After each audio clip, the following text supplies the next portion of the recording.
আসসালামু আলাইকুম ভাই বোনেরা, কেমন আছো? আশা করি ভালো আছো। আলহামদুলিল্লাহ আমিও ভালো আছি। কাঁকরোল ভাজি রেসিপি নিয়ে আসলাম।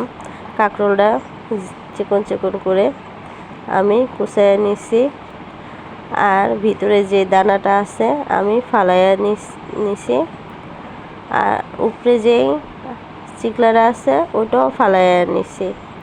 তো এখানে আমি একটা ডিম দিয়ে কাঁকরোলটা ভাজি করব, আর সাথে পেঁয়াজ আর কাঁচামরিচ আমি কেটে নিচ্ছি। তাই যে কড়াইতে আমি কাঁকরোল ভাজি করব ওই কড়াইটা আমি গরম করে নিচ্ছি। গরম হয়ে গেলে এখানে আমি পরিমাণ মতন তেল দিব। তেলটা একটু বেশি দিয়ে দিব। সাথে দুটা শুকনা মরিচ আমি ছিঁড়া দিলাম।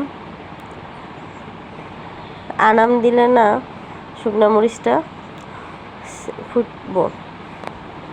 কিছু কিছু শুকনো মরিচ আছে তেলে দিলেই না ফুটটা ওঠে, তাই কারণে আমি মাঝখান থেকে একটু ছিঁড়ে নিচ্ছি। তা আমি অল্প আছে শুকনো মরিচটা ভালো করে লাল লাল করে ভাজা নিব। আমার লাল লাল করে ভাজা হয়ে গেছে। এখানে আমি কাটা পেঁয়াজটা দিয়ে দিব। পেঁয়াজটা আমি একটু বেশি দিচ্ছি, ভাজে ভেদে একটু পেঁয়াজ বেশি দিলে ভালোই লাগে।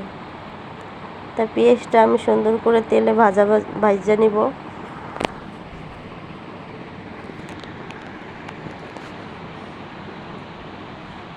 ভালো করে যতক্ষণ লাল লাল লাল যখন না হয়ে আসব আমি ততক্ষণই ভাজতে থাকব। বন্ধুরা, আমি যেটাই রান্না করি ওটাই তোমাদের মাঝে তুলে ধরব। তো এখানে আমার পেঁয়াজটা লাল হয়ে আইতাছে। তাই আমি ডিমটা একটা বাটিতে ভাঙ্গা নিচ্ছি। ভাঙ্গা নিলে কি হয় বন্ধুরা, তোমার ডিমটা যদি নষ্ট হয় এই পেঁয়াজের ভিতরে দিলে পেঁয়াজ আর তেলটা ফালাই দেওয়া লাগবো। এই কারণে আমি ভাঙ্গা নিচ্ছি ডিমটা একটা বাটিতে। তাহলে ডিমটা যে ভালো আমার পড়লো ওইটা বোঝা গেল। তাই যাই হোক বন্ধুরা, আমি ডিমটারে পেঁয়াজের ভিতরে ভালো করে ভাজা ভাজা করে নিব, জানি পেঁয়াজের ডিমের থেকে একটা গন্ধ ভাব জানি না আসে।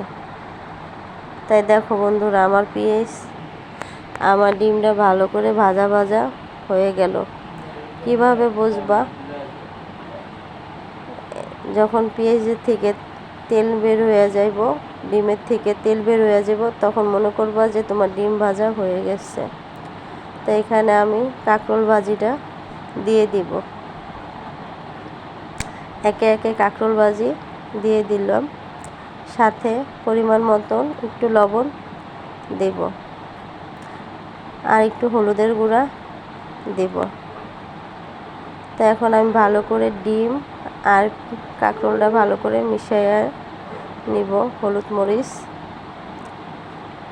একটার সাথে জানি পুরাই জানি সুন্দর করে লাগে। দেখো কালারটা এখন আস্তে আস্তে আসছে। আমি ভালো করে মিশাইয়া ঢাকনা দিয়ে ঢাকা দেব।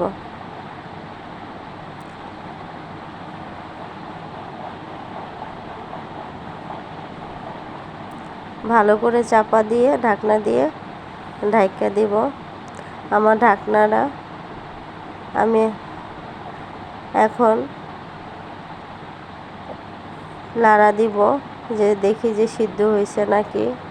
কেন আমি 10 মিনিট পর আইসা নাড়া দিলাম। আমি অল্প আছেই কাঁকরোল ভাজি করতেছি। আমি কোনো পানি দিই নেই, কাঁকরোল ভাজির মধ্যে কোনো পানি দিই নেই। আমি ওই তেলের উপরেই কাঁকরোলটা ভাজি করব। আমি আবার ঢাকা দিয়েছিলাম, ঢাকা দিয়ে আবার 10 মিনিট পর আবার আসলাম। আইসা দেখি আমার কাঁকরোল ভাজি হয়ে গেছে।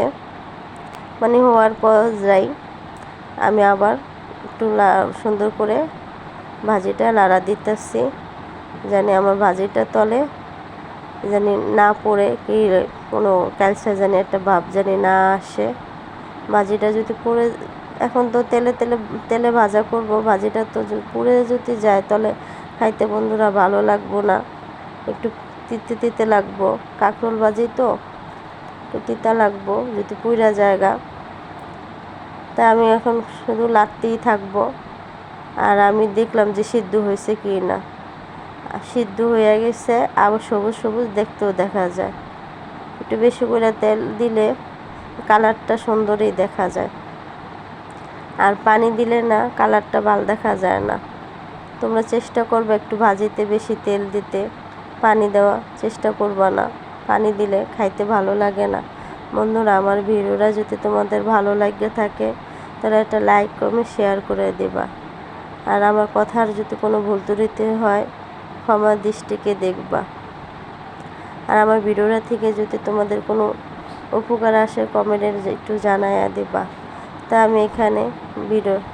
আমি এখানে কাঁকরোল ভাজিটা বাইরে রাখবো, বাটিতে বাইরে রাখবো।